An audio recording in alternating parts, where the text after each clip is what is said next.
afternoon, ladies and gentlemen. We wish you all a very pleasant afternoon from the trip ship that you have just seen on the video on the occasion of the event of the Tokeportal, the first equity crowdfunding portal platform of Hungary. We are all here today, what for? Then creating the Hungarian crowdfunding market.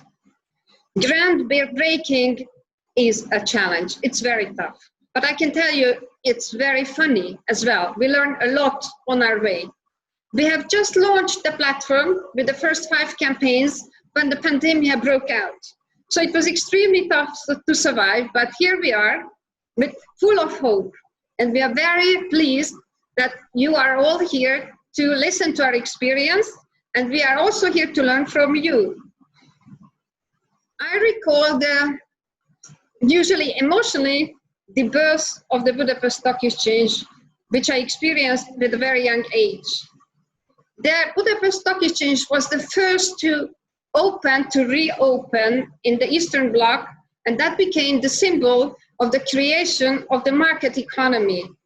This is when I got a lifetime motivation for capital market, product and service development. But it took another 20-some years until I heard of crowdfunding when the Jobs Act in the US, the first crowdfunding regulation was passed back in 2012. Then I realized that everything that listed markets cannot serve is provided by crowdfunding. First, crowdfunding enables dormant capital to enter the economy, which is, I think, the most important purpose of all policymakers. Second, it allows the local people, the retail investor, the crowd, to participate in the early stage, in the growth stage of companies, which the stock exchange would not allow. Third, the crowd can contribute a lot to the SMEs, to the growth of SMEs. Third, what I especially loved is the so-called crowd diligence, that you can pose questions to the crowdfunders during the campaign. Imagine during an IPO, you can never raise a question from the CEO or from the president of a huge mature company.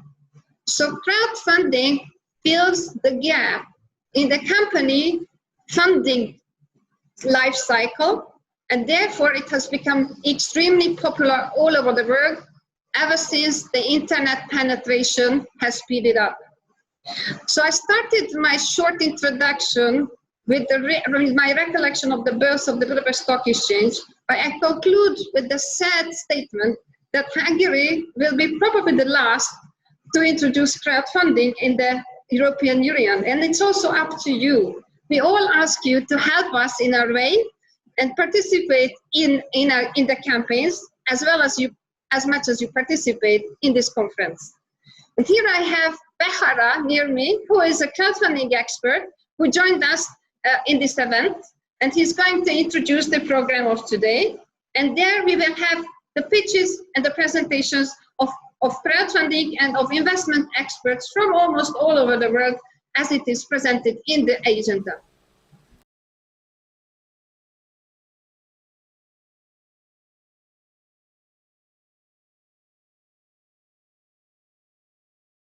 Thank you, Nora. So yes, I started my career about 10 years ago in financial services, and I had the chance since 2014 to be involved in crowdfunding, initially in London, so witnessing when it was really developing and emerging over there. And then I moved to Hungary not a long time ago, and I have the opportunity today to be working with her in making this happen in Central Europe and in Hungary in particular.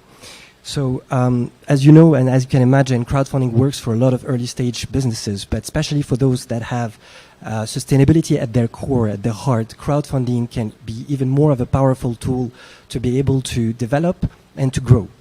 So today we bring to you people expert in their field that are going to share with us their knowledge about how to make that happen and the different issues and things to keep in mind to be able to develop and help this field grow.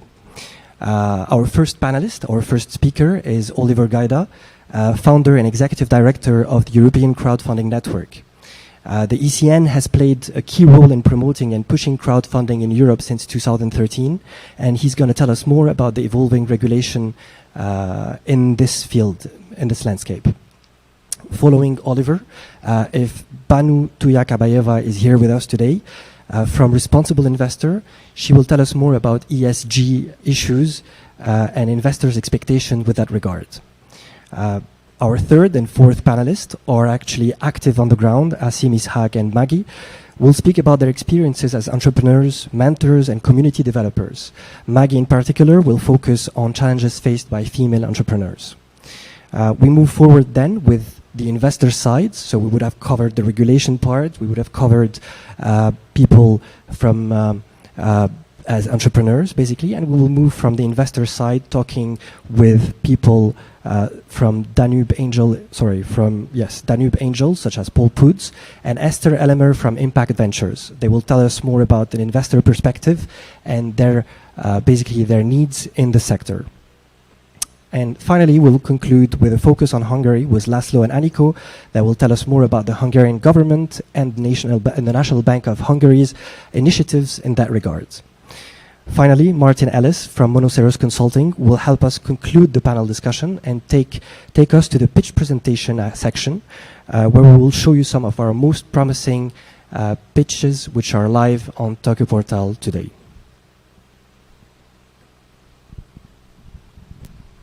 Okay, so Oliver, please speak up. Okay, so my name is Oliver Gaida. I'm the Executive Director of the European Crowdfunding Network.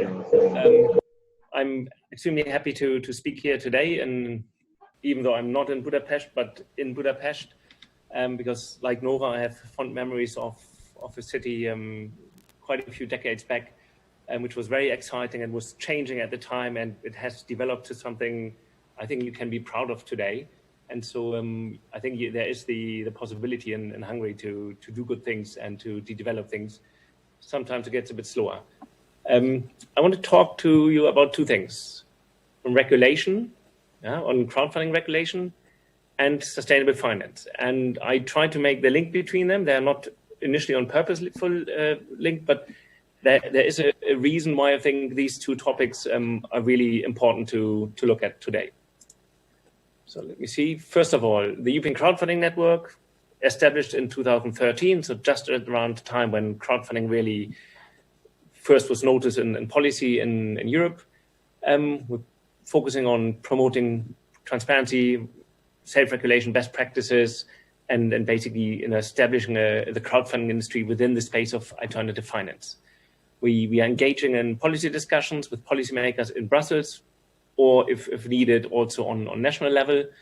And of course, we try to educate the general public, but specifically the stakeholders that are relevant in making decisions on crowdfunding, on the importance of crowdfunding, what it can do to entrepreneurship, to SME finance, but also in kind of changing our way how we deal with financial services in general. Today, we have roughly 80 members, from crowdfunding platforms to local authorities. We engage with our members in specific working groups that are, have sectoral topics that they either develop policy statements on, or where we develop training activities in order to help crowdfunding platforms and markets to create knowledge, general knowledge that can be shared with investors and SMEs alike. We are represented throughout the EU, not every member state, but quite a few. And we also work, if you want, on EU finance projects, tenders and proposals that we find are significant to our members and our own policy development in order to help the Commission create a better understanding. And then, of course, that leads to policy actions later on. We are currently around 8 team members. And let me move on and really quickly introduce the story of crowdfunding for what I need to here to say. So crowdfunding is an emerging alternative form of financing. It's emerging and it's alternative finance for now. And it's to raise funds directly from people that are interested through the internet. The relevance of crowdfunding, this is data from the Cambridge Center for Alternative Finance. I'm not that interested in the figures. I want to show you the trend, the growth rate in 2012, a market of 66 million, in 2017, an estimated 1.6 billion.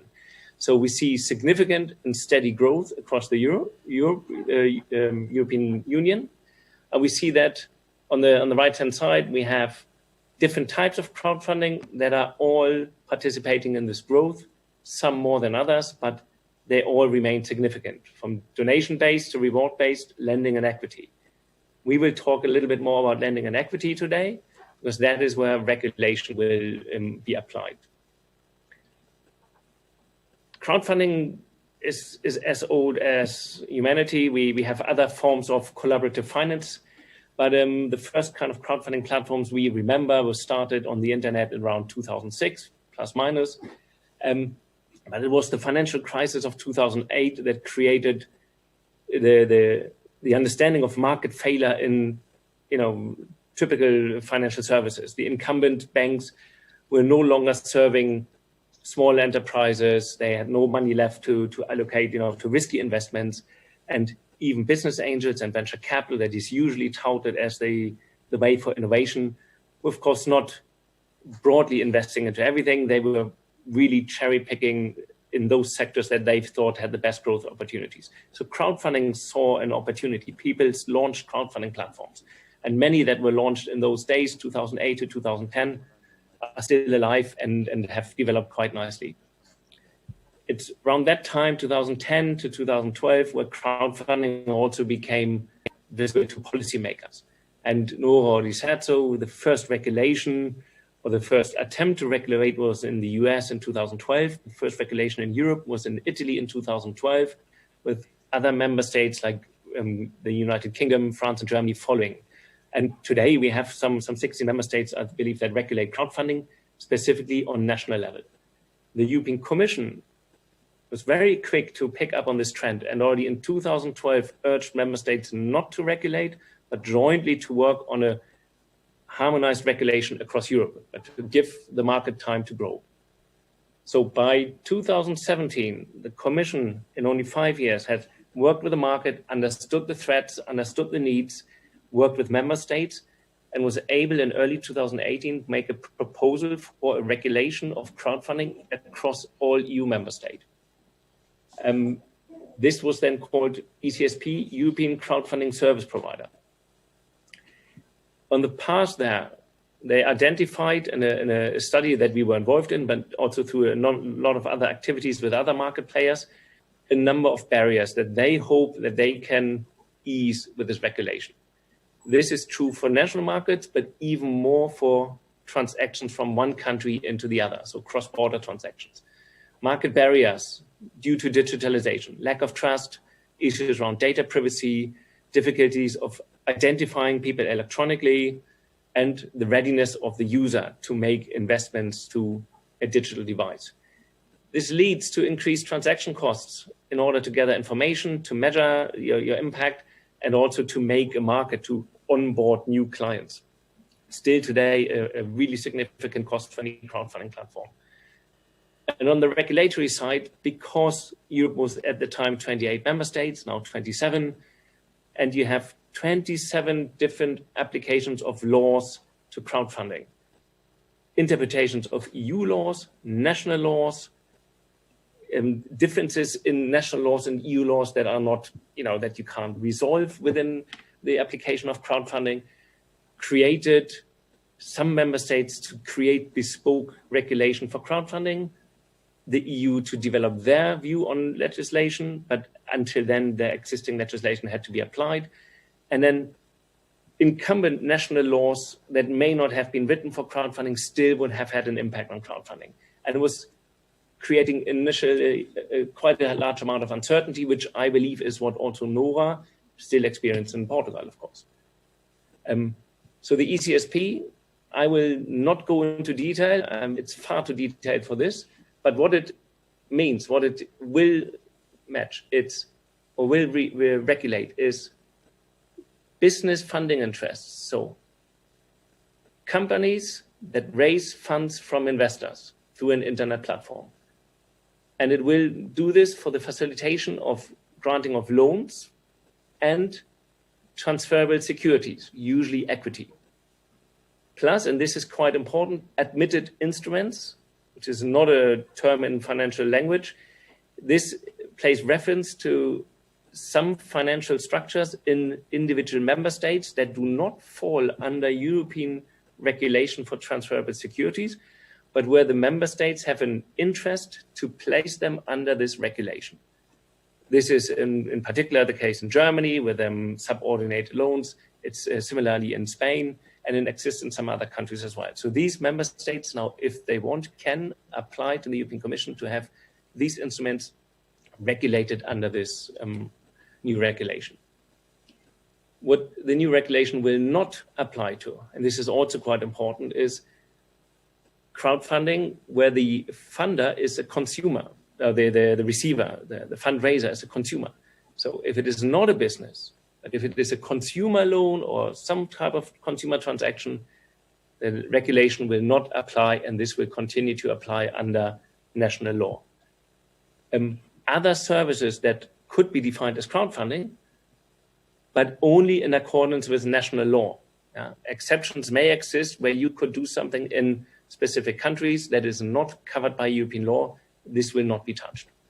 And this is a positive thing. The last one is any transaction above 5 million euros per 12 months.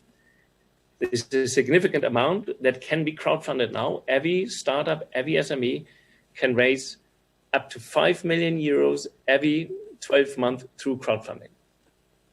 So this is where we have already introduced the prospectus directive a few years ago, which became the prospectus law, and crowdfunding was given more room to play of up to 1 million euros. And now it's 5 million euros across Europe, which should give the possibility to also finance significantly amounts to high growth businesses, to SMEs that are a bit more meaningful and established already, and therefore also enable platforms to scale and develop their business. So this is quite exciting. In general, the new regulation covers what you would expect any regulation that is relevant to cover: organizational and operational requirements of crowdfunding platforms, the supervision and the authorization of such platforms by national competent authorities, investor protection, how crowdfunding platforms can communicate about financial offers, marketing and communications, who are the competent authorities and what they need to do, including data collection on the market, feedback to the Commission, and also penalties and other measures that competent authorities can apply to crowdfunding platforms. Quite important. That hasn't been the case in every market so far, and we've seen some cases where we wish these kind of things had happened. Two, I want to just outline very quickly: operational requirements. This is effective and prudent management, due diligence requirement, individual portfolio management of loans, complaints handling, conflict of interest, client asset safekeeping, and prudential requirements. These are all aspects that are already regulated in existing European laws. And within this law, or this regulation for crowdfunding, there are either specific carve-outs for crowdfunding that can be then used by crowdfunding platforms to not be fully regulated by yet another regulation that is meant for banks, but at the same time to be, put into a place where they have requirements, for prudential management, where they know what type of due diligence they must deliver. So it is basically providing from existing regulations the best ideas that are suitable to crowdfunding and carving out some space for crowdfunding where otherwise regulation would maybe make it too expensive or too complicated to operate crowdfunding platforms. The other aspect is, of course, the investor protection, which we believe is very important, which not always is the first thing on the mind of fundraiser or a crowdfunding platform per se, But if you want to create a sustainable long-term business and a market, you need to, of course, think about your investors. So the information that is being provided is being defined by this regulation, including key investment information sheets, so small papers that detail information from the business plan, which can be done on individual transaction or on platform level. Also, default rates, not something every platform wants to publish, but they will have to do this under the regulation. And the last point here, bulletin board is basically a compromise on a secondary market, which under European law is not really wanted to be operated by a crowdfunding platform. But a bulletin board would allow investors to sell their interest in crowdfunded businesses to other investors on a crowdfunding platform. It's a simple measure, but it's a good start. All of this will be reviewed within 24 months. So in 2 years' time or 3 years' time, 2 years once it comes into effect, we may see adjustments to this. Our expectations is market growth and increased competition, and hopefully, develop market prices that is positive for fundraisers and SMEs, because crowdfunding can be, in some models, quite expensive. We expect a professionalization of crowdfunding leading to trust. Holders of this regulation will be supervised by the conduct authorities and will be subject to quite stringent pan-European rules that should enable investors to feel that this is a more trustworthy business than maybe it was 2 years ago in some other countries. We expect market consolidation, and we expect some large players that will have a generic approach, but then also expert players with a vertical or geographical niche, be it Southern Eastern Europe or be it sustainable finance. This is something that is very likely to come. We believe that there will be higher liquidity, especially in EU member states that don't have a thriving venture capital or business angel market, or not yet crowdfunding. And of course, for the first time ever, investment opportunities in small and medium-sized enterprises across Europe for citizens. That has not existed before. What does this have to do with the sustainable finance topics or the European Green Deal? I will very quickly introduce this. We had a conference. You can watch it online still. There's a link on our website. 3 days, each day 3 hours. May not be of interest to everyone, but the European Green Deal is basically the European Commission's priority for the next 5 years. And the main goal is to make Europe climate neutral. So no net emissions of greenhouse gases, no economic growth that is linked to the use of traditional resources like oil. So you need to find business models that do not rely on the exploitation of the earth. And nobody and no place should be left behind, i.e. people in Paris should be impacted by this as much as people in northern Sweden. So this is, of course, just a vision, but this means that there will be a lot of political activity and a lot of capital moving into this. Europe is supposed to be sustainable, and the Sustainable Finance Action Plan of the European Commission was developed in March 2018, so at the same time when crowdfunding was as a regulation was put forward. And this is where we have, and other speakers will talk about this, the ESGs, environmental, social, and governance considerations when making investments. There has been a taxonomy written around this, which has been agreed by the member states in 2019, which classifies for financial services how these 3 aspects have to be measured in every investment. And it will not be a law for now, it will be a soft approach, but it will be implemented by the largest investment bank in the world, I believe, certainly in Europe, the European Investment Bank and the European Investment Fund, which in turn finance so many fund of funds, banks, and other investment managers that will be obliged to adhere to the same rules that this taxonomy prescribes. It's similar to the Sustainable Development Goals, but really specific on finance. Now, this is not applicable to crowdfunding and has nothing to do with the crowdfunding regulation we spoke about earlier. But while crowdfunding now moves into a European regulated space and wants to grow, there will be more and more, kind of opportunities for larger institutions to also invest on crowdfunding. And so we expect that there's a drip down effect that will happen within the short term into crowdfunding. Specifically, the European Investment Fund has already invested and is open to invest up to 5 million euros per crowdfunding platform into the operation of the crowdfunding platform. So this is a finance into the platform operator. In general, the investments will be smaller. It runs under the easy financial instruments, which is funded by the European Commission, but managed by the EIF.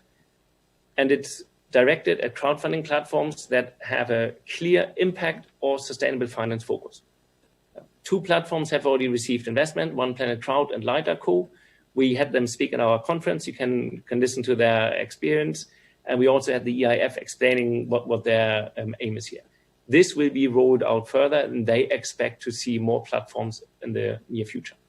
And the European Investment Bank is in general open to consider fund investments to support crowdfunding. They already have invested in IFM regulated fund structures linked to crowdfunding platforms, like in October, France, it's a lending platform, but they're willing to go a step further, and we should expect that within 1 to 5 years, there will be dedicated structures that they either set up or invest in that will then provide liquidity to crowdfunding platforms. And here again, likely linked to the taxonomy around the ESG. So what do we expect from the ESG and a little bit also from the regulation that comes from the crowdfunding regulation that is coming now up? The impact is, of course, that the focus on sustainability, we already noticed in crowdfunding platforms. Focus on renewable energy, focus on social investment quite strongly. We even see a strong vision on real estate, which more and more is regulated towards the ESGs as well. So even there we will see an impact. But we believe that once we have a European regulation and platforms that operate under the same professional standards, we will see also standardized approaches to ESG by crowdfunding. So there will be an agreement within the industry of how to deal with this. We believe that transparency, open data might be a step too far, but transparency will have to increase again on the demand of large investment on donor organizations. The new regulation already requires platforms to be more transparent, but it will go a step beyond this because there will be questions from civil society to crowdfunding platforms. So we will see more performance data being published by crowdfunding platform, making data gathering and analysis more meaningful. And we will see professional standards that will be tightened under ECSP, under the new regulation, extend to industry-led best practices. As we see market champions develop over the next few years under the new regulation, they will want to ensure that even better rules are set out in order to safeguard the industry that is being built. And so this is something we will also see. And then in the end, combining this with the regulation, of course, we will see cheaper access to capital for SMEs through crowdfunding. And we will see that crowdfunding becomes actually a market maker for growth and a better fit for the capital needs of small current enterprise, innovative enterprise, and even medium-sized enterprise that are still reliant on bank loans to a large degree. And ESG might be a driving aspect of this if the European institutions can engage with the crowdfunding sector earlier than not. So these are our expectations. This is my short keynote, which is probably only 2 minutes of fee too long. I say thank you. I'm still here. I don't know what Nora's plans are, if there's questions. And I have to stop my slide share. So thank you. Thank you, Oliver. That was really very, very informative. This is why we ask you to be the keynote speaker, to go really into details about regulation and about ESG and about the impact, the interconnectedness of impact investment with crowdfunding. I believe that crowdfunding in itself is an impact as a fundraising mode, because it does make an impact on the attitude of the entrepreneur, because he will become responsible towards its investors from the very beginning on, and that might lead him easily to an IPO later, when he will have to get used to publicity. So as we can see all over the world, crowdfunded startups go quicker to an IPO than other SMEs, that have bootstrapped themselves or were private until then. So crowdfunding in itself is an impact on the entrepreneur, impact on the investor who gets used to small investments into local companies from risking just a little money.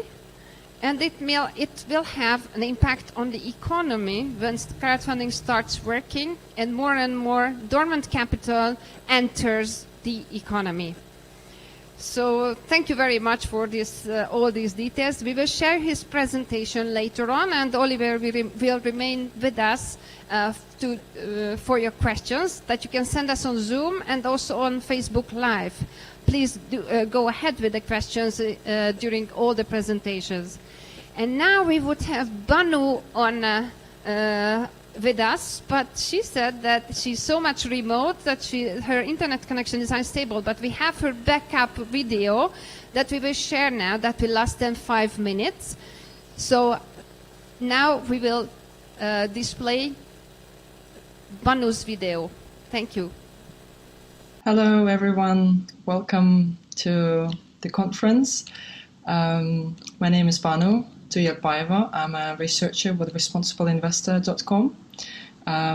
We're a newswire covering ESG and sustainable finance for institutional investors globally, and we're London-based.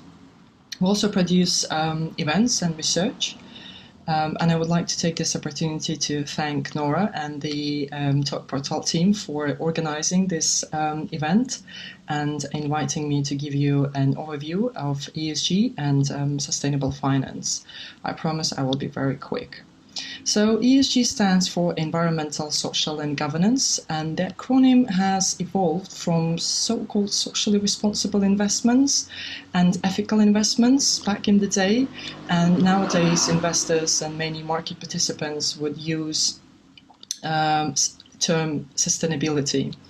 In a business context, sustainability is about the company's business model, saying in other words, it's how its products and services contribute to sustainable development.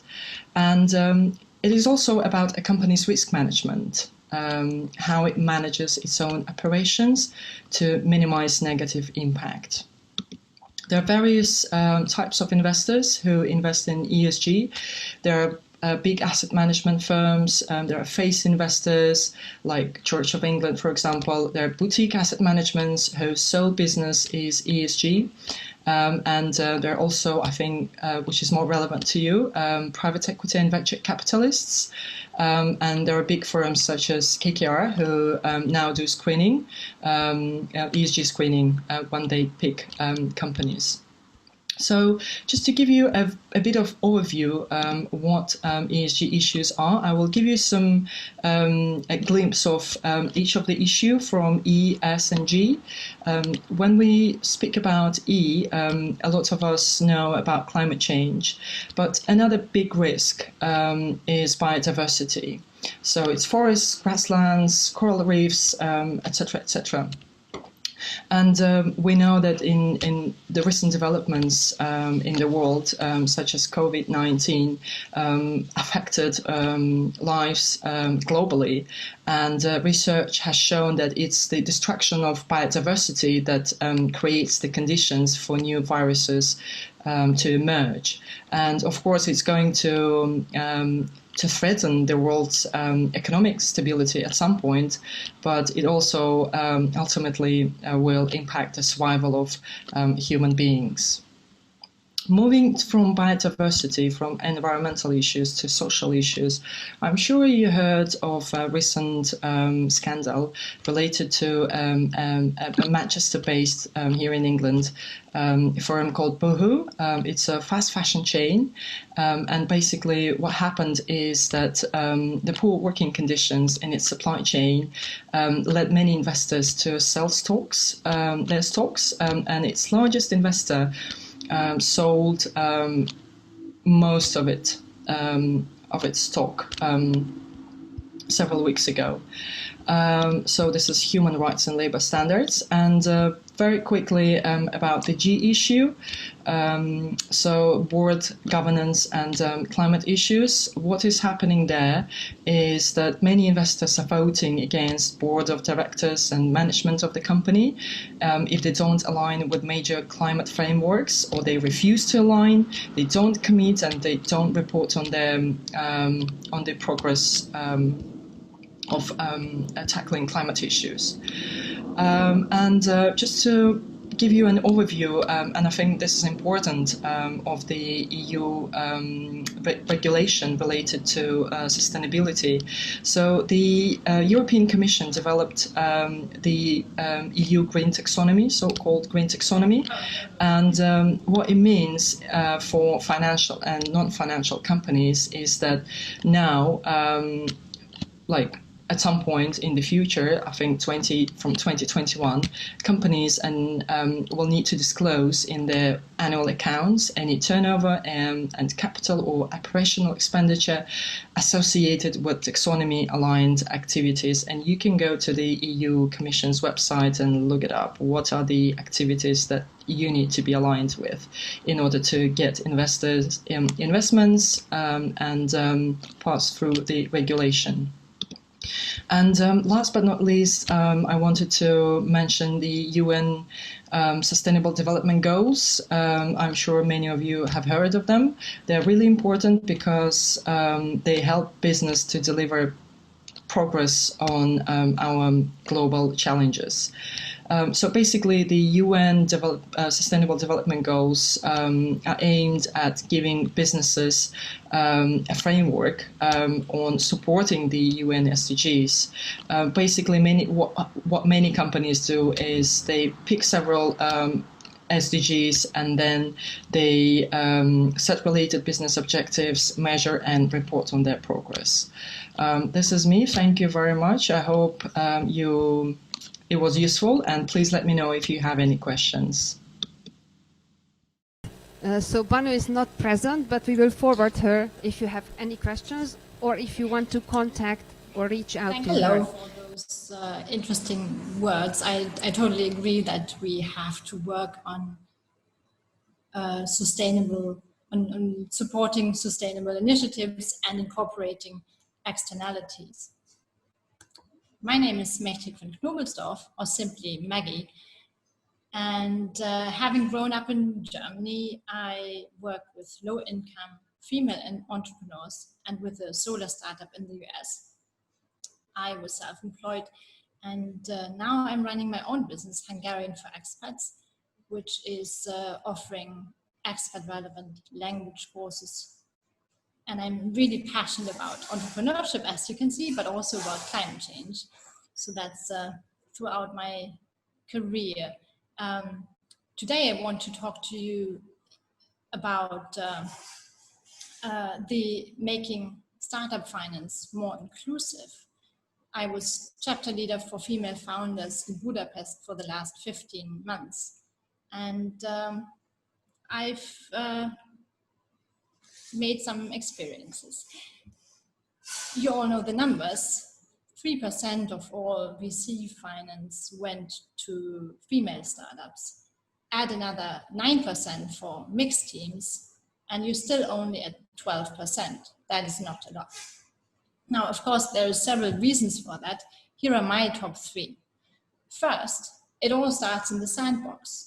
If a little girl only ever receives dolls and jewelry making kits, we don't have to be surprised about her not being interested in tech at the age of 16. And tech startups receive more funding. Secondly, women still make up still lead the family in a way, or are the main caretaker of the family. And if women have that in mind, they're much less likely to embrace a major endeavor. But it's the third reason that is most relevant for us here today, which is gender biases when it comes to startup finance.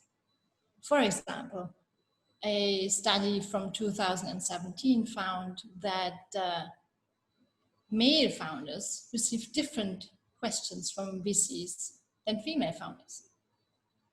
Male founders were asked positively framed questions about things like promotion, while female founders received questions on things like prevention of loss. And only if they were able to twist this around, the female founders, by answering a negatively framed question with a positively framed answer, then they were also able to secure more funding. In crowdfunding, these gender biases are less apparent. In fact, women even are particularly successful. The Haas Business School found that they use inclusive language and get their passion across very well and tell stories. So it's not surprising if 47% of all successful Indiegogo campaigns were women-led. When I worked for the solar startup, there was a girl named Lisa. She was doing comms, and she was a typical Berkeley girl, eating salad for lunch and working at a standing desk. Well, she founded Cooley Cooley in 2014. Cooley Cooley is offering superfoods made from an African tree. And they have direct links with farmers there in order to support their livelihood. They ran 2 successful crowdfunding campaigns. Both times they met their goal. And the success of those crowdfunding campaigns landed them on the front page of major papers, which in turn raised interest from Whole Foods, where you can buy their products today. Now, $150,000 is not a lot when it comes to startup funding, but they were able to secure another 4.25 million in 2017, so 3 years later. That was VC funding, obviously, and another 5 million 2 years later.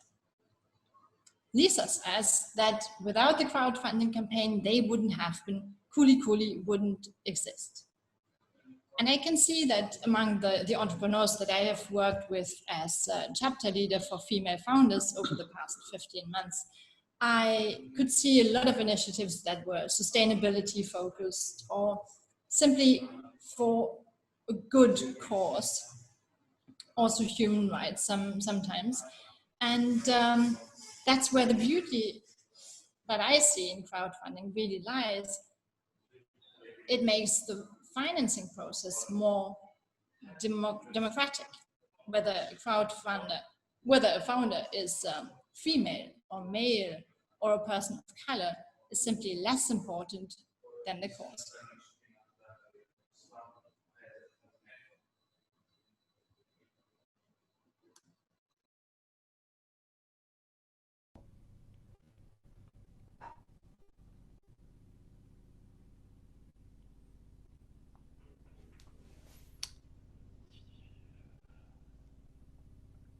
Hi, Maggie. That was a fantastic explanation of the crowdsourced funding process and also the benefit it gives to female entrepreneurs.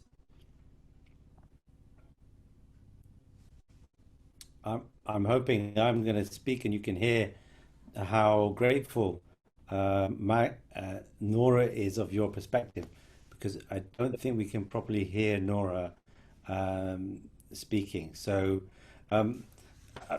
let me introduce myself. My name is Asim Ishak. I'm an entrepreneur, inventor, and coach based here in Nottingham.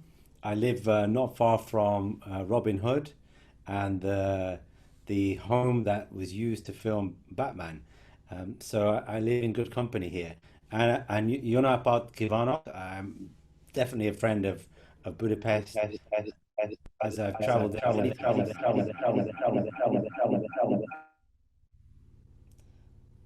I'm going to speak again, and hopefully you can hear me all clearly. Great, fantastic.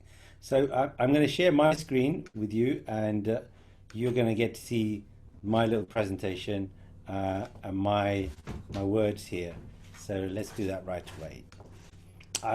This is one of the best events that I'm not attending, and I'm so disappointed I can't be there with you, because as a fan of Budapest, I'm sure I would have enjoyed that wonderful location.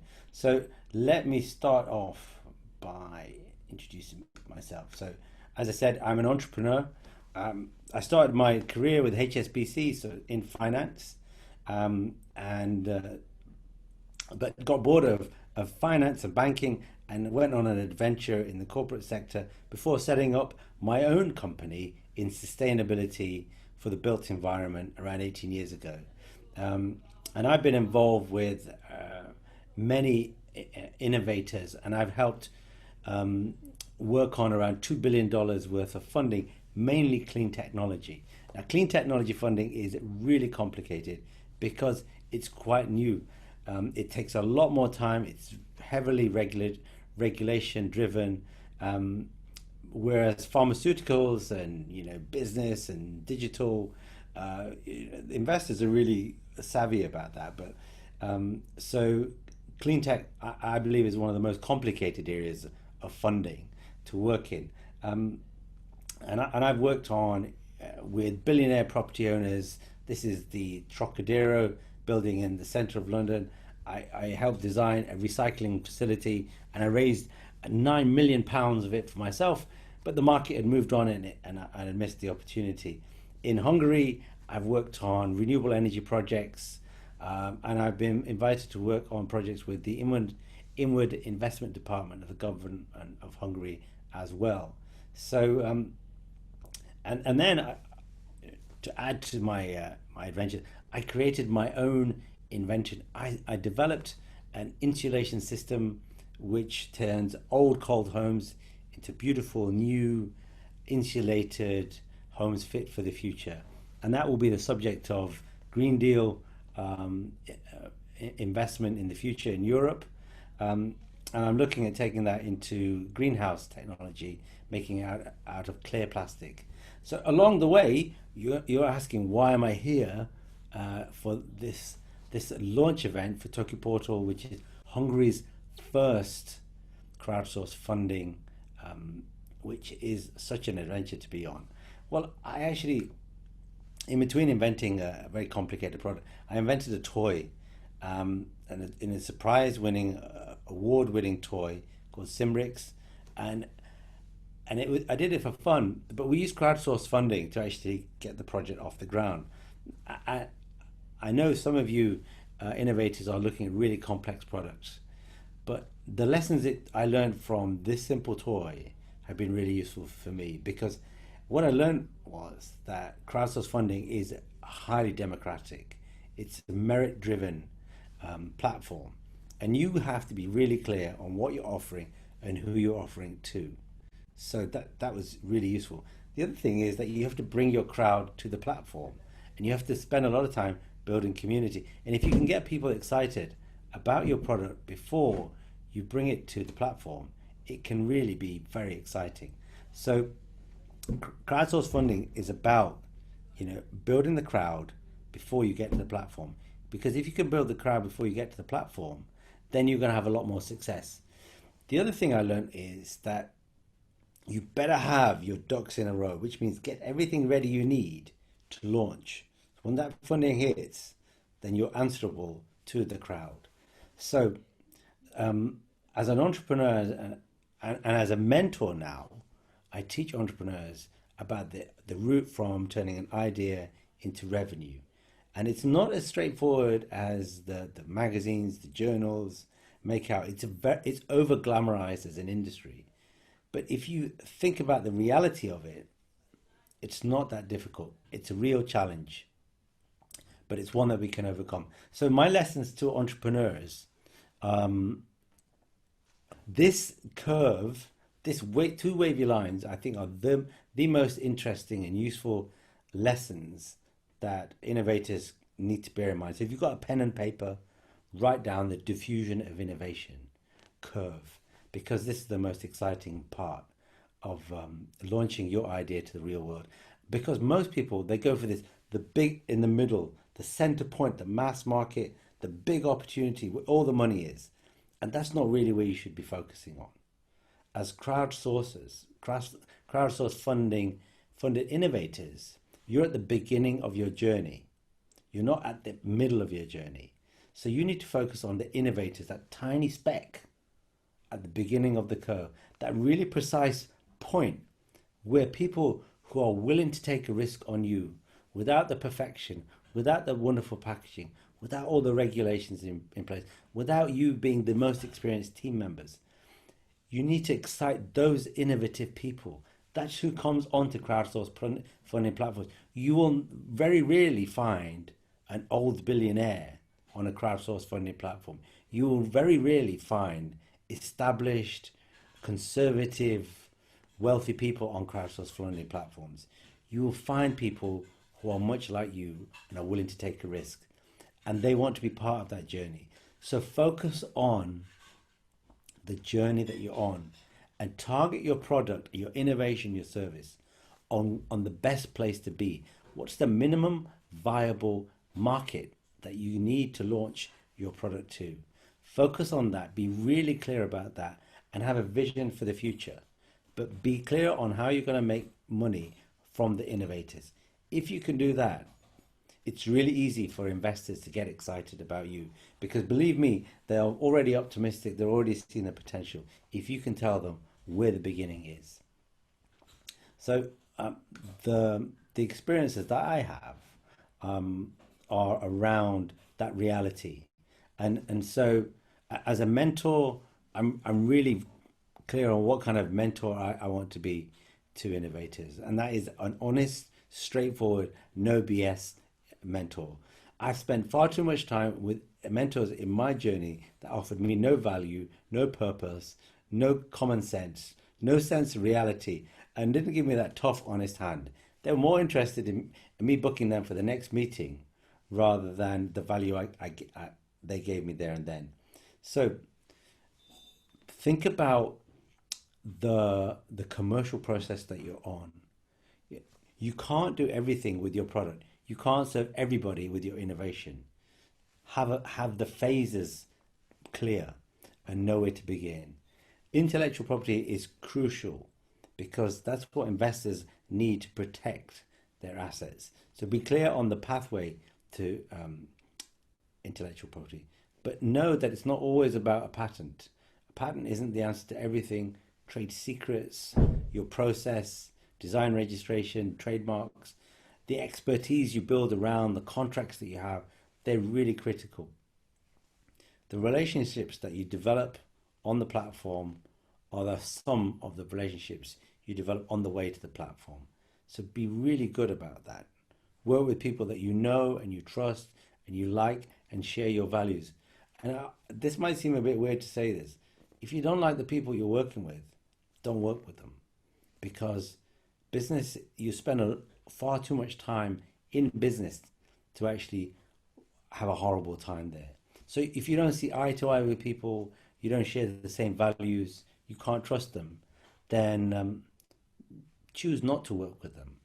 And I think business development and sales are something that technology-driven entrepreneurs forget to do sometimes. They believe that their technology is the answer to everything, and it's not. You need to sell that product. You need to persuade other people to pay you for that product. And if you can persuade them to pay, then you will be able to persuade investors to invest. So be really clear about getting some of those validations before you come onto the platform, because that will help you fly. And do not forget to put your feet on the ground and live in reality. Have your ambition, have your vision, have your focus for the future, but know where you are right now, know what's around you, and know who's around you. Be really clear on the starting point, and be clear about that in your story, on why you're doing this, what your big objective is, and where you come from. People buy into your vision and your motivation and energy. So don't forget to include that in your journey. So I travel the world by Zoom and all sorts of video conferencing processes.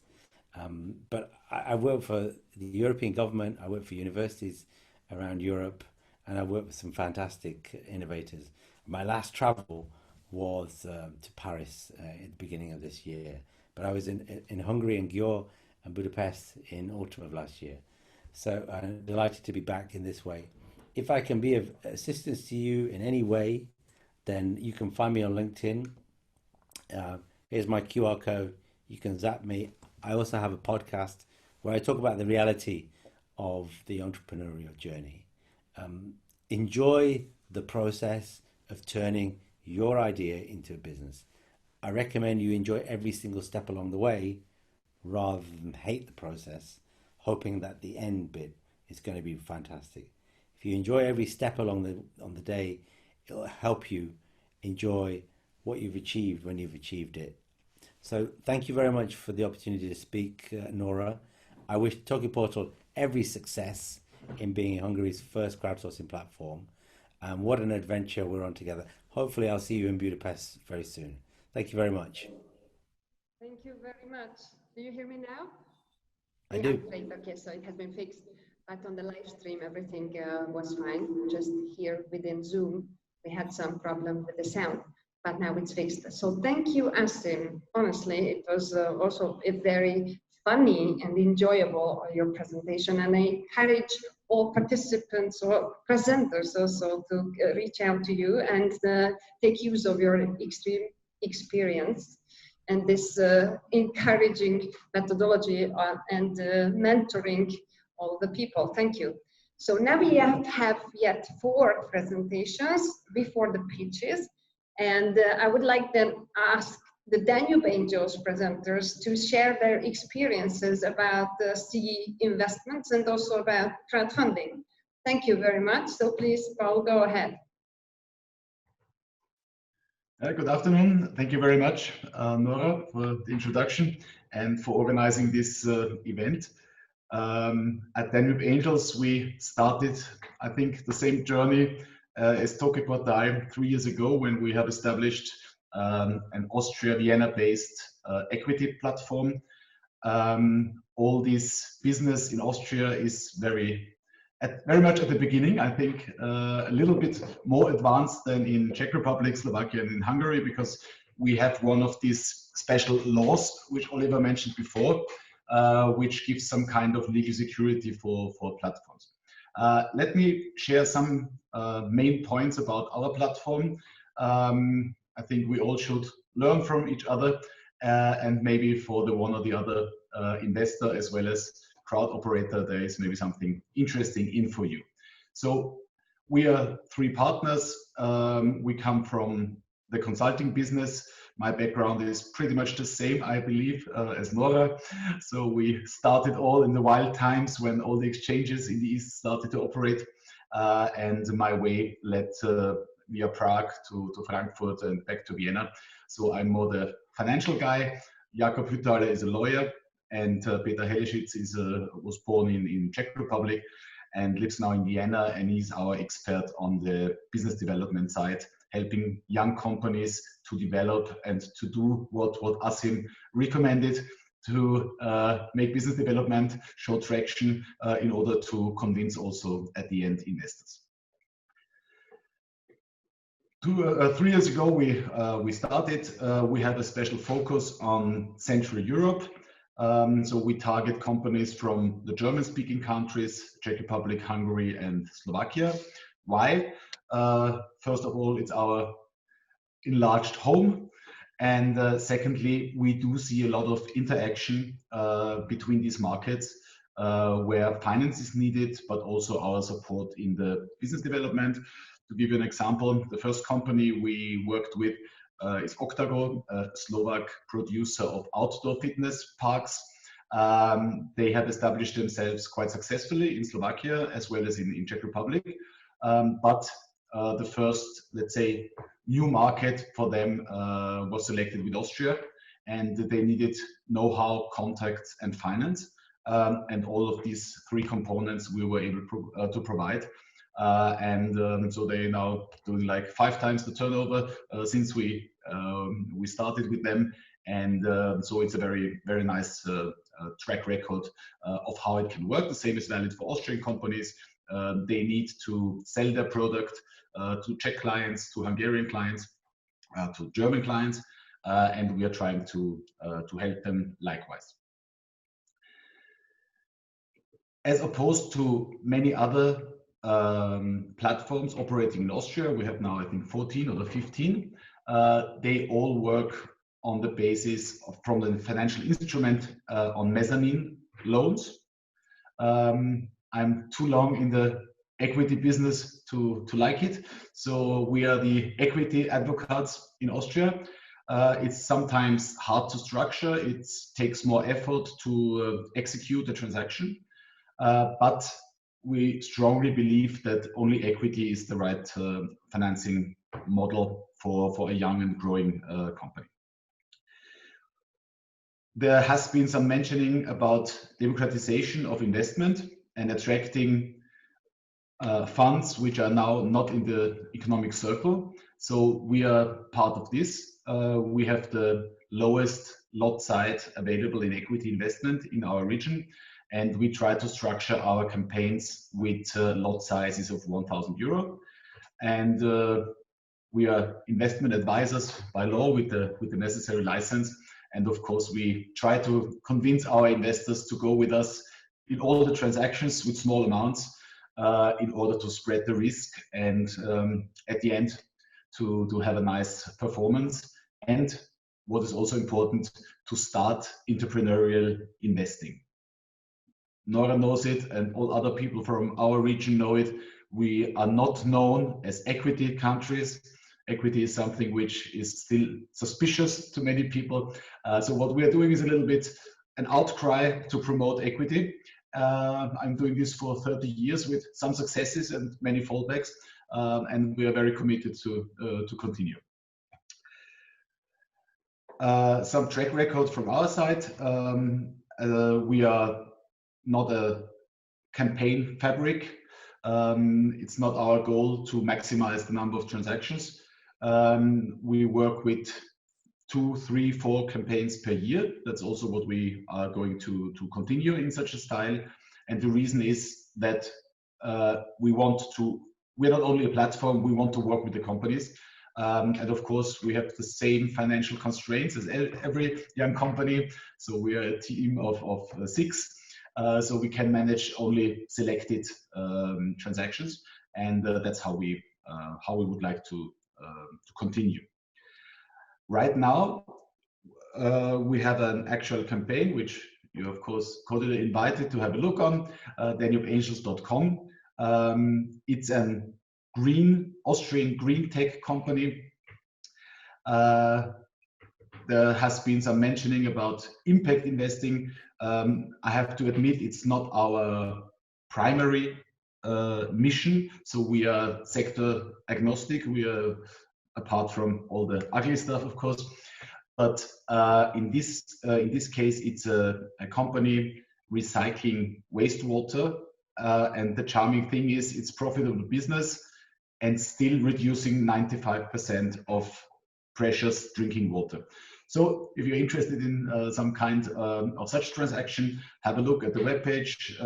We already adhere to all the legal standards which Oliver mentioned before, which is planned for the future on a European base. In Austria, we have all these requirements already in place in our Alternative Finance Act. So on our webpage, you will see all these required documents. It's quite an effort to comply with all this. But on the other hand, we are allowed to offer it publicly, and we can invite everybody to such interesting vehicles. Regarding the impact issue, which is, I think, a little bit one of the important points of today's event. For me, it all comes back to the equity discussion. I believe the real impact, apart from all climate change and all things which have been mentioned already, but I believe if we manage to enable entrepreneurs to grow without interest rates, with the pure participation in the form of equity, I think that can make a real interesting and meaningful impact to the economic field.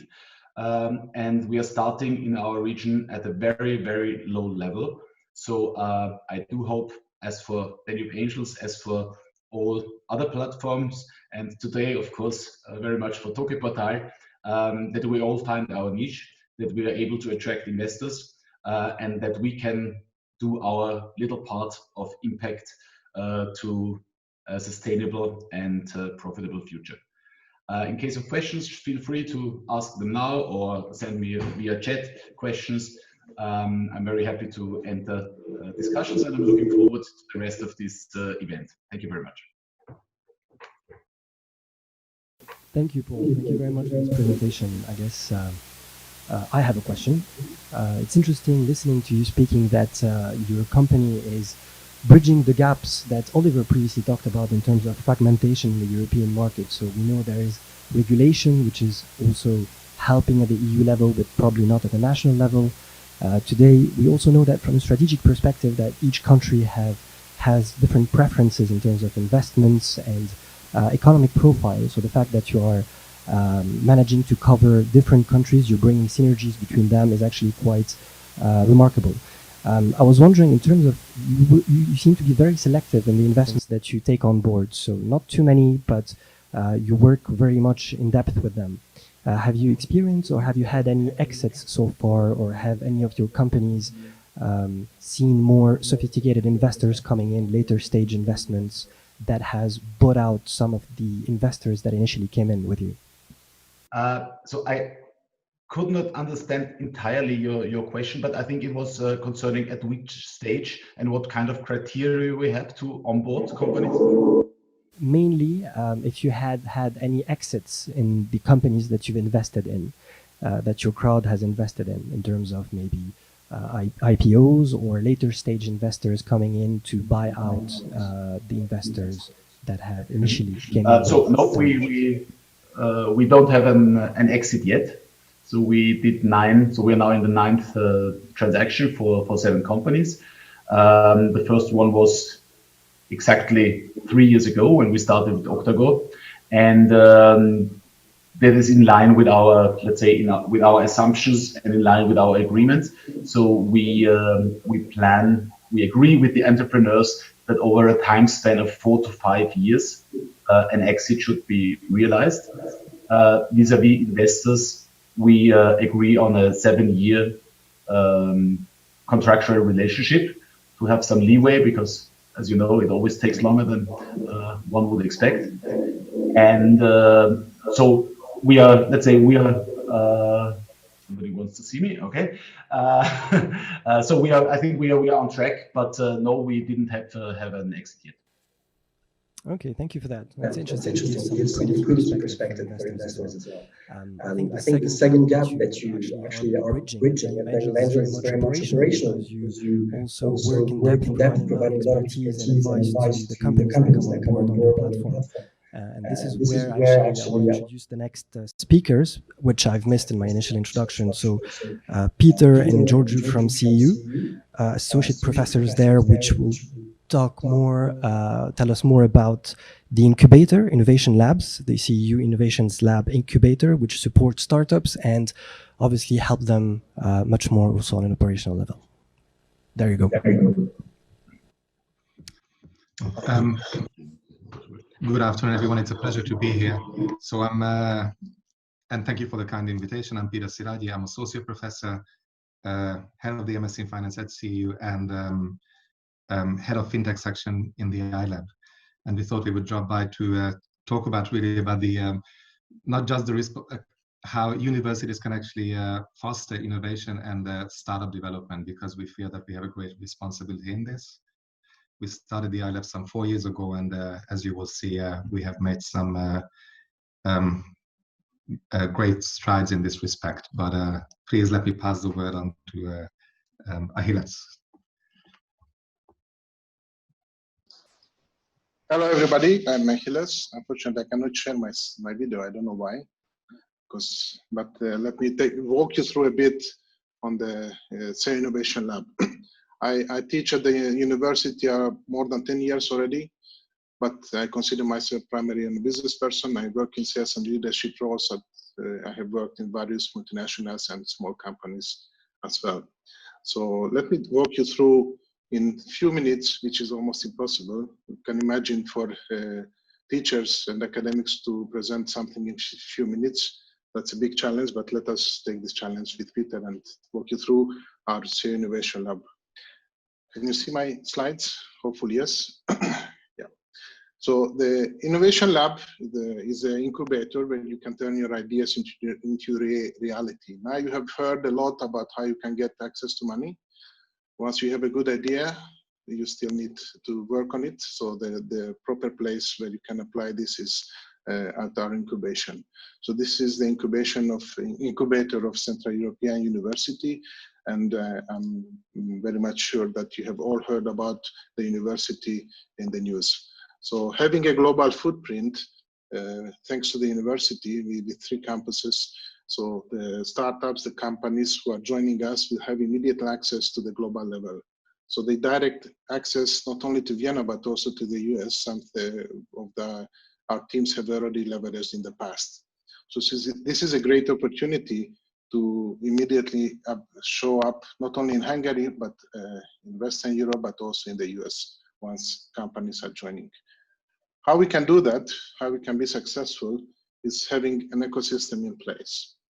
So we combine not only the entrepreneurship and internal things of the incubator, but we have access directly to the academic background, but also combine this with the business knowledge which our mentors and the partners from the field bringing on board. So the academic view can have a selective access to knowledge, which is very important for the young teams, always to understand not only what they should do, but also how and what is the impact and what is the knowledge behind of this. So during the last few years, we have seen companies growing from zero, from an idea to 100 people organizations. And it was always good to see that what is the academic knowledge behind and how this was influenced. And here is the results. We have already 35 teams after a very rigid selection criteria. And we already have alumni companies who have graduated, let's say, from the Innovation Lab, and they are now successful companies across the globe even. So some of them, they have already become international. So during the past years, we have raised, if you want some figures, more than 60 million euros in funds. But what I'm personally even more proud of is that we already have created with the teams more than 135 jobs, which is in these very difficult circumstances nowadays, I think it's a very great success. So the teams which we have are very diverse. Here are some examples. You might have already worked with them or even used their services and products, but the teams are very diverse. We have the teams working in fintech like Salarify or Broker Chooser, but we also had from food industry, health, energy, and even education. So we have various teams with very diverse background and working in very different fields. These teams are putting also high ambitions, so they have their own plans. Everybody should have a plan, and these are the 4 major achievement or benchmarks that we put together with the teams in front of us, which I think are very ambitious, but not possible to be achieved. So each year we have an onboarding program. So we are very selective. We try to focus on teams which will have impact in the past, in the future, and together we can succeed. So we select 12 to 14 teams every year. This number was in the last years very successful, and they have to go through an onboarding criteria and program which they have to pass. Why it's good to combine the academic with the business is that they have access to various areas. So this is a rough list of what kind of support they can get by being members of the incubation. So on top of getting a mentor, They can access to academics knowledge, but also from skill mentoring from the field. So we have very, very strong business relationships and partnerships. So they can access education through the business programs which we are running in the Department of Economics and Business. So like finance, like management, like business analytics, or the program which I lead, the technology management and innovation. So our students can selectively access the knowledge there and choose, I wouldn't say cherry pick, but choose the ones, the topics which are related to their maturity or current state of evolution. We provide data analytics. They have like tracking their evolution and how they are performing. Apart of this, we have the possibility to provide working environment and office space where they can work together in teams, but also having access to the rest of the teams, which is a big part of their network. And this is not only the only network they can access various other organizations and partners with whom we are cooperating on a daily basis. What has great success during the last years that we combine the internships, the capstone projects of the 3 programs which I mentioned before, and many of our students are choosing or selecting projects from the Innovation Lab and cooperate with the teams there. Either they develop their own or they participate in existing projects.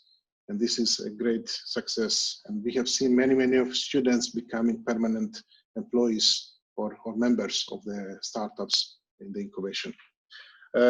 Apart of this, we provide exposure for the teams, not only locally, but international, on international level by various events. And last but not least, they have deep access to academic knowledge, not only accessing the library, which is a state-of-the-art, I would say, in Hungary, but also we have seen companies participating in case studies or research projects together with members of the other departments of the university. So this, having said that, let me share my view why I really like to work with the students, with the teams, in the incubation, is that I primarily like to challenge their ideas and the way how they turn their ideas into reality by generating value for the clients through selling services and products. And this is always a great challenge, how to position this and how to challenge the teams to provide and show this value for the clients. Peter, let me hand back to you. You wanted to share some thoughts about this slide.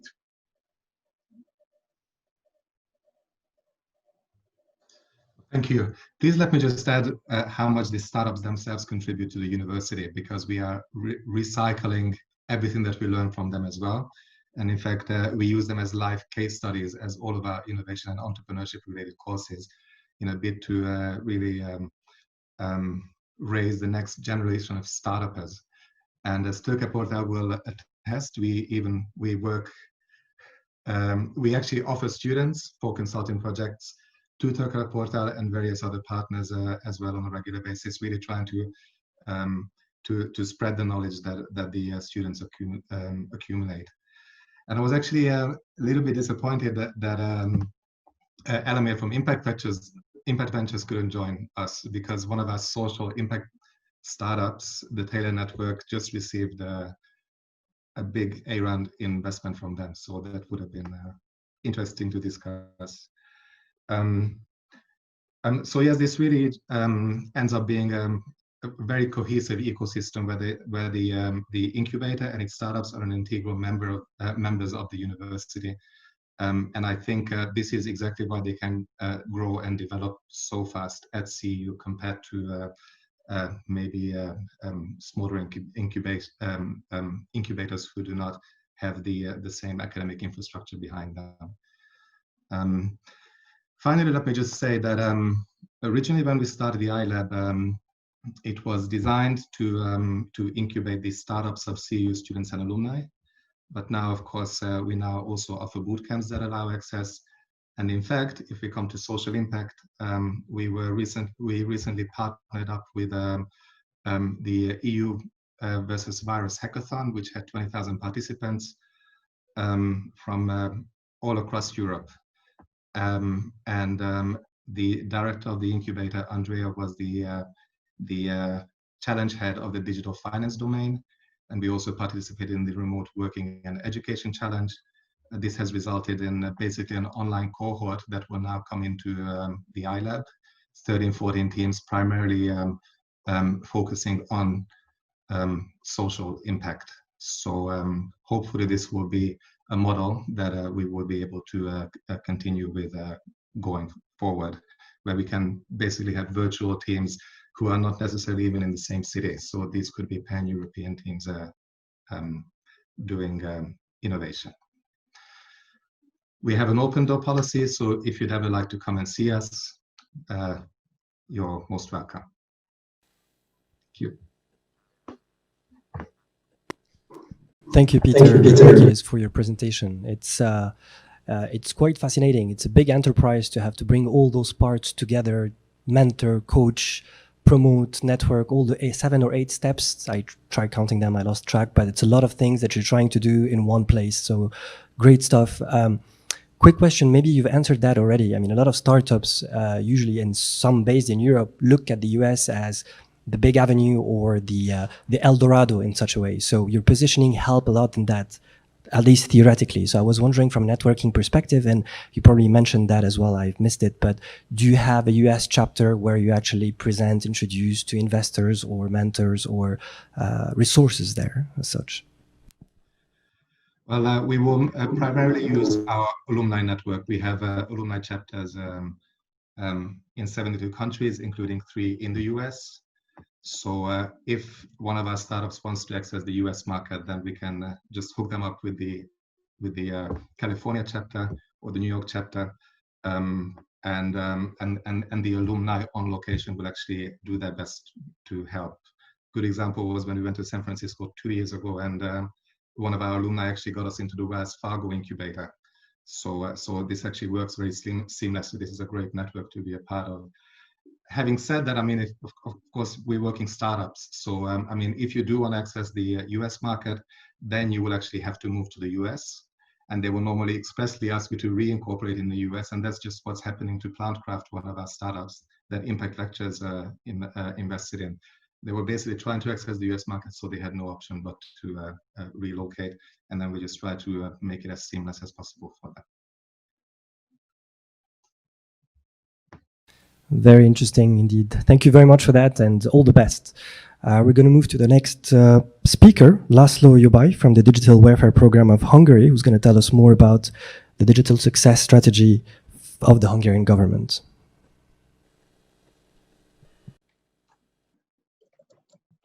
Okay, thank you very much. Good afternoon, everyone. I hope you are seeing what I'm seeing now.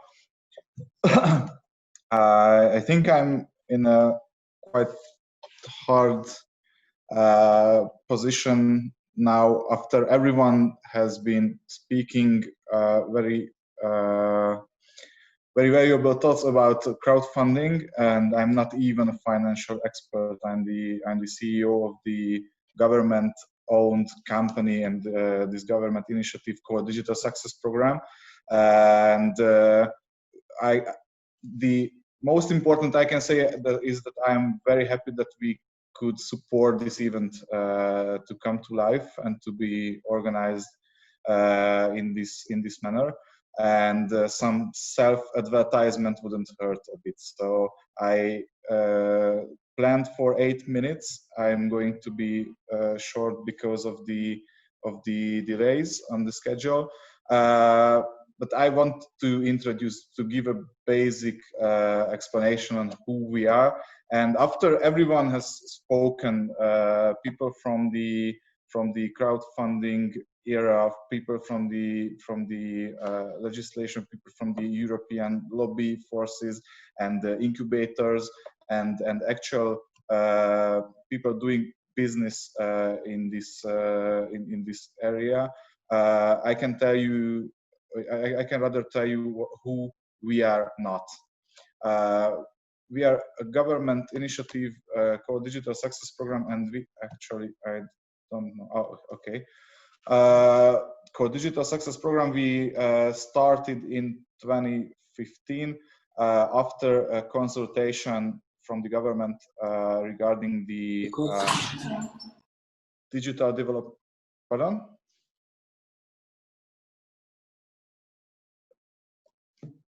Okay, I suppose everyone can hear me. Regarding the digital development and the internet and the digital education and the digital child protection and so on and so forth, and this resulted in a strategy called Digital Success Program, and now we call it the 1.0, the original version. It resulted in some strategies, and the most important in this presentation is the digital export development strategy and the digital startup strategy. We have been elaborating the startup strategy, and after that we were executing it for some time, and we were elaborating the digital export development strategy of Hungary, and we've been executing it for 4 years now. When we were writing these strategies, we wanted to categorize the startups, we wanted to categorize the enterprises in order to give them the proper funding, the proper ways to advance, so that we want to hold their hands and take them through these always difficult systems of funding, getting funding, and having the accelerating powers to grow. And as we found out, we are even the government is not big enough and not powerful enough to see through this system. For example, when we were executing the startup strategy, we gathered the enterprise hubs of Hungary. We were working with over 70 accelerator and incubator organizations, and that was not half of the Hungarian startup scene at that time. So it's not an easy thing to start an enterprise and make a startup successful in Hungary, not in any country as well. But we disbanded the startup strategy, and the export development strategy remained in our premises, and we saw that every story is different. You cannot put them in a case and label these stories, these products, these digital products, these startups, that okay, you are a startup, you have to go to this door and you will get the funding and you will get acceleration. You need seed money, you need pre-seed money, you need crowdfunding money. Every story is different, and I think if there's one important statement which I have to make now is this, that every story, every funding, every enterprise, every startup is different, and you have to, if you want them to prosper, if you want them to succeed, you have to be, you have to go and understand the whole story, the idea, the people, the motivations behind it. So that's what we are doing. We are operating in many areas. Basically, we are a strategy maker organization, and in some cases, we are elaborating. After we are elaborating the strategies, we carry on with the execution. And the basic idea and goal of the Digital Success Program was to give answers to the new technologies, to the new challenges of digitization.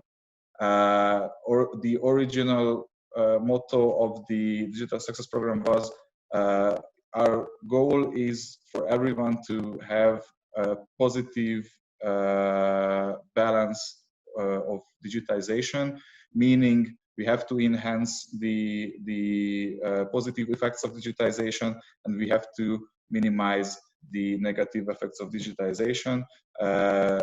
If some new technology comes in, the government has to align and has to set aside for or against these technologies. There are some new disruptive technologies, and crowdfunding is one of them. What we can tell about blockchain, for example, and the artificial intelligence. It even has effects on many areas of the traditional state administration. And the task of the Digital Success Program basically is to see what these technologies are good for, what the possible negative effects of these new technologies are, and how the government can intervene, how the government can help these technologies to prosper, to make people's lives easier, make them happier, and how to avoid these harms that these technologies can do. And because these new fintech solutions, and among them the crowdfunding is a new issue, and it's getting more and more popular. We had some experiences with our mentee companies with crowdfunding, but most of them were basically afraid of crowdfunding, getting into crowdfunding campaigns or so, mainly because the lack of legislation, and mainly because of the lack of consumer protection from the side of the funders and from the side of the startups as well. So we elaborated a fintech strategy mostly focusing on the crowdfunding and the introduction of the crowdfunding legislation in Hungary. However, we are not a legislative organization. The Hungarian National Bank is and the Ministry of Finances. So we are now on the screen, the blue ones, the blue strategies, what we have been elaborating, what we've been doing, means that we made a proposal, and we are negotiating it with the responsible organs of the Hungarian government. So now we set up a new forum for discussing fintech and discussing crowdfunding. It has a name of Fintech Salon, and we are collaborating with the Corvinus University of Hungary and the National Bank and the Ministry of Finance in order to pass this new strategy, in order to implement the crowdfunding legislation in accordance with the EU regulation, and in order to use it properly and to set a new opportunity for the regulation takes effect. And also we are active in other fields. For example, we had the ambition to help the establishment of the Hungarian Fintech Association, and it was realized in April. So you can see and download our strategy, both Hungarian and English version, at our homepage. And I really hope that I can report more and more success stories based on this strategy. Thank you very much. Thank you, Anniko, for your presentation and for contributing to the success of crowdfunding regulation in the country in general. Thank you.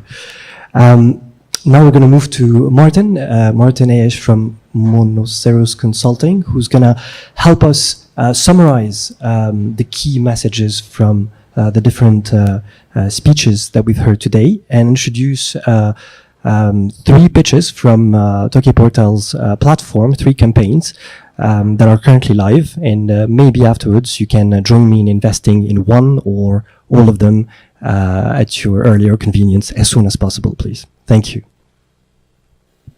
Hi everyone, my name is Martin Eel. I'm the founder and managing partner of Monoservice Consulting. What we do is we work with Fortune 50 companies doing digital transformation, and then we also work with startups. So currently I'm a mentor for 3 accelerators, an investor in another accelerator. I've invested in 4 startups, and I mentor 6 startups globally from Europe, Latin America, South, and San Francisco. I joined RIP, part of the Tokeportal companies, because I love helping companies that are first with what they do. So now we're going to have a few companies do the pitch with a Q&A. First we have Nora, I believe, from IDA, Tibor from Huli Space Tech, and then Andrew from Trip. What I would recommend is going over to the Tokeportal website and checking out all these companies and making donations and investments. Back to Nora. Thanks.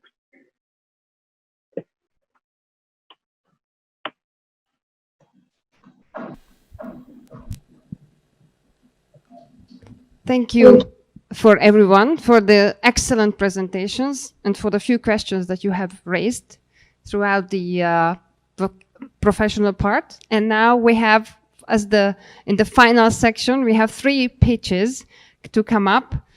The first is IDA, which is the first WISE dietary supplement chooser application that has ever been completed. I can hardly wait to the day when I can download it on my mobile, and when I go to the pharmacy or to the drugstore, I can then wisely choose the best C vitamin or magnesium, which I never thought is a hard choice. So now Nora from Nature AI will explain why. And then Tibor will come up, and in the end we will hear the pitch of the Trip ship where we are on board right now. So Nora, please go ahead. Thank you very much, Nora. Good afternoon to everyone. It's a pleasure to be here. Thanks a lot for the organization. I am Nora Lapushnik, one of the co-founders of Nature AI, and with Dr. Tima Polgár, who has experience in drug discovery and who's a research scientist, and Peter Horváth, who has relevant experience in international sales. We founded Nature AI with the aim of providing a mobile application that can actually help people to choose the best dietary supplement for their health issues. Can I ask the next slide, please? Thank you very much. So if you look at this picture, what do you see from a legal perspective?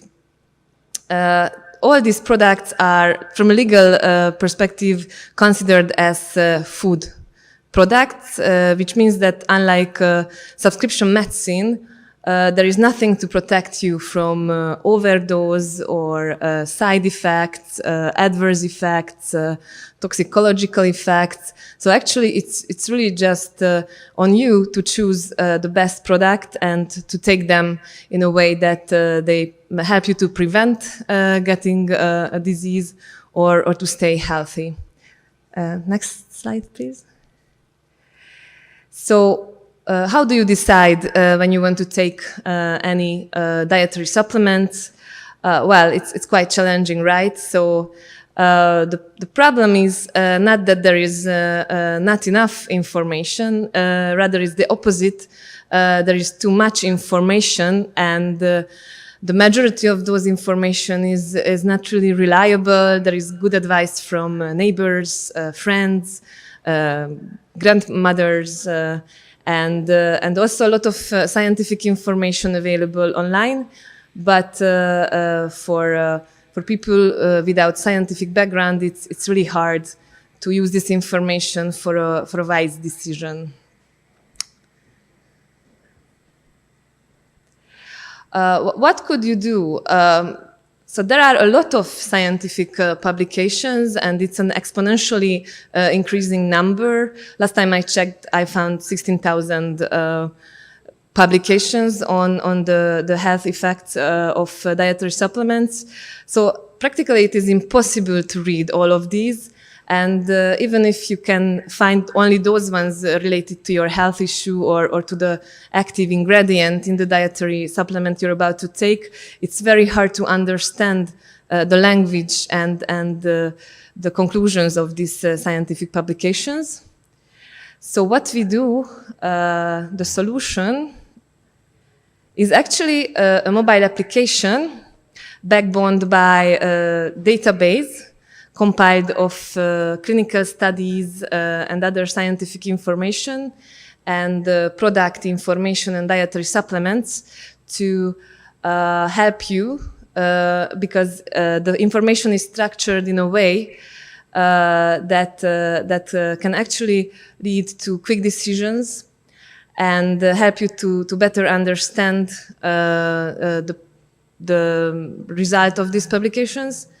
And if you start using the app, all this information will be visualized in a way that it's easy to understand. The very first prototype we developed was for a big retailer chain, DM in Hungary, and actually it was a successful pilot, whereas customers going to the shop could use a tablet and quickly find the right dietary supplement on the shelves. So this was the very first prototype we had, and now we are moving on to another validation project, which is by a dietitian franchise chain, where dietitians will use the product to offer personalized meal plans for customers. Well, it's not that important from profitability, much more important from the validation and the credibility, the scientific credibility of the software we're developing. And all these steps are moving forward the direction of creating a platform where we can as well channel the manufacturers of the dietary supplements who will get access to a sales channel through all the consumers who are cautious about what they take. So let's have a look at the market. Currently, Hungarians spend over 80 billion forints on dietary supplements. Retailers realize a profit over 1 billion forint on those. So in the distribution channel, we are looking at some percentage of this profit to target. And the customers who are demanding this evidence-based information are the so-called LOHAS customers, the lifestyle of health and sustainability conscious customers, who are currently estimated to be over 16% of the Hungarian population, but this number is growing quite fast. In the US, this number is around 25% of the population, and in Sweden, it's 40%, not surprisingly. So how do we compare to other companies having similar applications? So what we do, this database has a very high quantity of scientific information and also very high quality because the data is curated by scientists. So unlike some of the scientific competitors, we don't only provide huge literatures to read, but quick help in a store. So it's really easy to understand the information available. And also, we are not aware of any other application which is ready for personalized use. Thank you very much for Tokeportal to let us start this campaign here. In case you would like to support us in this initiative to democratize scientific information, to help customers to stay healthy and avoid unwanted results taking dietary supplements, please have a look at our campaign page at the Tokeportal's website, and you can check all the documents and information available. And if you find them convincing, please press the invest button to make this happen. Thank you very much. Yes, so nothing is left than pressing the invest button and then enjoy the advantages of either application so that we will be able to save time and money to spend wisely, or money on the right dietary supplement. Thank you. Okay, and now Tibor is on, and after Tibor there's one more short pitch. Actually, I forbade Tibor to include more than 1,000 data in a minute, or per minute in his pitch, but I'm not sure whether he can resist this temptation. Being a scientist, physicist, entrepreneur, etc., etc., it's not easy to speak very explicitly, but I'm sure he will give it a try. So thanks. Yes, I will try to be really fast and quick. So thank you for being here. And I don't see at the moment the slides, so I don't know what I'm talking about, what I should talk about. Okay.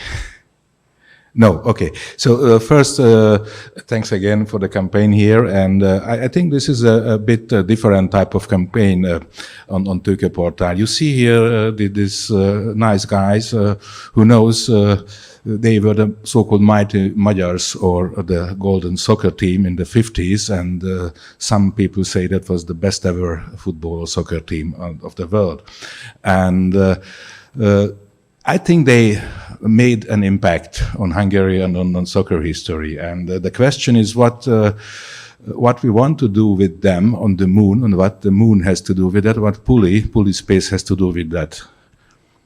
So just very shortly about pulley space, I founded 10 years ago pulley space, and the goal was very simply, or is still simply, we would like to make also an impact. We would like to bring Hungary to the moon. And for this reason, we entered the so-called Google X Prize, which was the largest incentive prize competition in the world, with $30 million total prize money. And the task is easy. Build a craft, bring this craft to the moon. This craft should go at least 500 meters and send back images and videos. That means it's an exploration rover. So the task is, can you solve the problem to explore the moon and possibly the resources on the moon with private money? Because the slight difficulty in the project was the money you should raise as well. So this is what we entered that time. The Google X Prize was a very successful competition, and I want just to say, official winner isn't any on the competition, but one of the teams landed in the moon last year, even not in one piece. This was the Israeli Bereshit spacecraft, which lost control about 10 kilometers above the moon surface. But 5 other teams are building also landing units, and I tell you also, one of them we have a contract with them. It's called Astrobotic. A little bit more later on that. Just a second, in the next slide, what we achieved in this competition actually. So we built several prototypes. So we were concentrating on the surface mobility. So we just buy a ride to the moon, and our concentration on surface mobility was demonstrated in several so-called field tests. That means we looked for moon-like areas on Earth, and we just tested our work there. So we did it 3 times in the Moroccan desert, in the Mauna Kea slopes, in the volcano, and even on a so-called rock glacier in the Austrian Alps. We have been learning also a lot about the moon environment, and we're thinking about how to look for resources on the moon. Next slide, please. And this is our newest achievement. Actually, we brought the first prize from Honey, I Shrunk the NASA payload competition, which has had the task to design a small, lightweight, and simple and low-cost measurement unit which you can use to look for resources on the moon. And since everybody knows that pulley is an ancient Hungarian dog breed, we found it natural to look for water, so to snoop for water. That's the reason we called our proposed instrument the Lunar Water Snooper. You see here, it's a very simple stuff. We won the first prize, and we will right now build this instrument. It was just a conceptual stuff, and we hope that this could go also to the moon. Next slide, please. That's the question. What kind of impact we would like to make with the pulley project? I mentioned we have a Moon Delivery contacted one of our fellow GLXP teams. It's called Astrobotic. Astrobotic is a Pittsburgh-based company in the US. They have several NASA contracts. They have 3 upcoming missions to the moon. The first one is the Peregrine lander, what you can see also on this image. The second one is a rover they build, and the third one will bring also a big NASA rover to the moon. So Astrobotic is a very good delivery partner, and we hope very strongly that they will land on the moon next year, and we would like to fly with them. You can see also just in a short thing, so what we will be able to, what we hope will able to fly. The rover definitely not on the first flight. It's too much work and too much money at the moment. Or water snooper instrument might fly as early as 2022, but what we definitely will fly, this is a third thing, we call it a space-time plaque. And I explain you what the space-time plaque is on the next slide.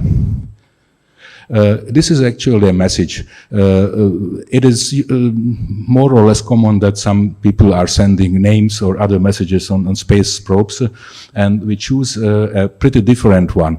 Namely, there is a very nice time capsule project in Austria where on so-called ceramic microfilm, messages can be put in a salt mine for eternity, if you like, and this is what you can see on this image. The special ceramic table which can take several million characters on a 20 times 20 times centimeter big plaque.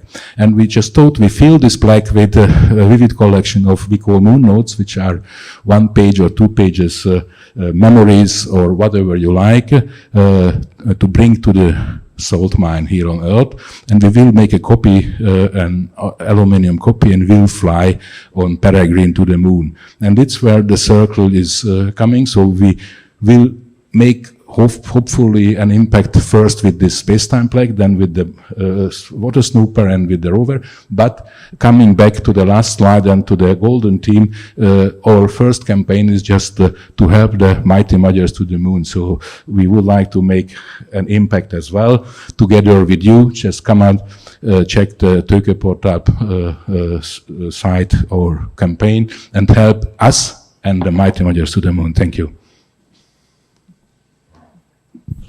Thanks. Tibor, thank you. I hardly wait to get to the moon with pulley space sooner or later. So wish you all the best with the campaign. I think you have already proceeded to, you have reached already some 25%? We are about 25%. I Great. didn't take a look today, but we are on the way. So Okay. just push Great, us. thank you. Come with us to the moon. Yes, we will come with you to the moon, don't worry. And now we are at the last pitch, and Andrew will come on stage, who is an actor. But before he speaks up for the wonderful trip ship where we are at the moment, we will display their campaign video first. Yes.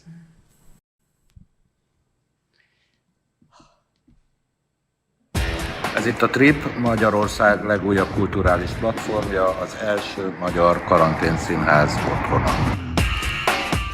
Csak szakíts! Jöjjön ránk, minek ránk jönni kell. Legyünk tudók, mint Isten. Mi lenne, ha ezt kihagynánk, jó? Csak úgy csináljunk. A Trip Budapesten a parlamenttel szemben horgonyoz egy muzális értékű folyamtengeri szállítóhajó. 1. April 22. Johan, a lakásban nincsen foci. lakásban nincsen. Ja, die Kinder, ja. Több száz színész, rendező, táncos, zenész dolgozik az első magyar karanténszínház programján. Igen. Szia. Hello. Hello, 4200 lesz. 4005-ből, légy szíves. Bocs, KP-t nem fogadtatok el. De hát, hogy? KP-n terjed legjobban a vírus. Már hetek óta nem fogadjuk el, kim van a honlapon. Úristen. Fontos nekünk az önök támogatása, hiszen a művészeink elvesztették a hétköznapi munkájukat, és ezzel a fizetésüket is. And on the day of our story, the bowl of soup, which was served to Baron Frigyes Podmanicki, had 2 flies in it.